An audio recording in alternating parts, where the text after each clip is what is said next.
Obviously, this is a big deal because everyone wants to make a big deal out of one game. Quinn Ewers goes out early, I believe, third quarter, second quarter. I'm going to be honest, I totally forget what time of the game it was. I think it was early second quarter. And breaks the internet because he has a phenomenal game. And by the way, I've been saying this. I've been getting hate for this. I have a video on the SEC channel, me saying how many teams would Arch Manning start for in the SEC. I believe there are only 4 or 5 teams I said he wouldn't start for. And then the rest were either he would start for or in the category of toss-up. I said a couple weeks ago on the Michigan channel, and I got pushed back, not from the Michigan guys, but from guys in the comment section, you're delusional. Multiple people said it. The thing I said was, I believe Arch Manning is a top 15 quarterback in college football. I also believe Quinn Ewers is the best quarterback in college football. I have said that repeatedly. And I think both are pretty obviously true at this point. Carson Beck is not better than Quinn Ewers. Go watch Carson Beck versus Kentucky. He's not. Sorry. And by the way, look at this needs to be talked about way more. Carson Beck in road games has been not good at all. He was terrible in the SEC championship game. He was terrible at Kentucky, and there was one other game I forget about that he was not good in. Quinn Ewers is better than him. End of discussion. The only one that you can even have a debate at this point whether they're better than Quinn Ewers is Shedeur Sanders at Colorado because of the talent level around him. That could be a possibility. That could be a debate. I really like my Arch Manning take, and this has there's a couple things that go into, is Arch a top 15 quarterback in the country? Just as a backup, I know we haven't seen much of him, but that's all I really needed to see because this is a down year for quarterbacks. And honestly, I may have undersold that, guys. Like, there's a legitimate argument to be made that he's top 10.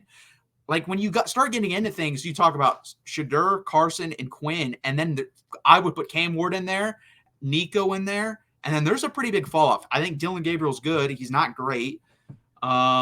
Let's see, Will Howard at Ohio State, Kyle McCord at Syracuse. I'm continually going down the list, and I think Arch Manning is in that territory. I really believe you could argue Arch Manning as high as 7 or 8. You really could. That's not a crazy argument. I don't care what anyone says. I've been pretty much validated in my opinion of top 15 and Quinn being the number 1 quarterback. And then there's the argument of them versus each other. So this is where I stand, and this is where I think most people should stand, in my opinion, especially if you're a Texas fan.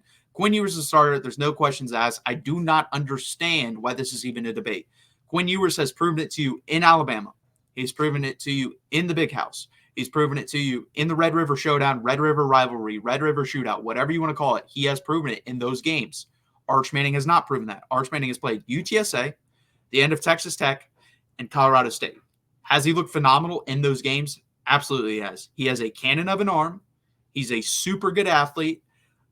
Things have slowed down for him tremendously from his freshman year, but he is not Quinn Ewers. Quinn Ewers, you can tell when he goes out there, is in full command of this offense. He knows exactly what to do, when to do it, and where to go with the football. Arch Manning does not. There were a couple plays in this game you saw things were way too fast for him. Now, in certain areas, you could tell the athleticism and the arm strength, he was able to outmaneuver people, get around them, and in one case run for a long touchdown.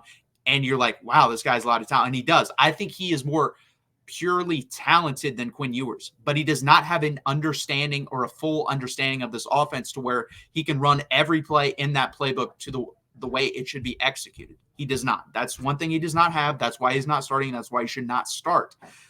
When he does have that, which I think there's a really good chance he does that next year, you're going to see him play better than Quinn Ewers because he has more God-given talent than Quinn Ewers does.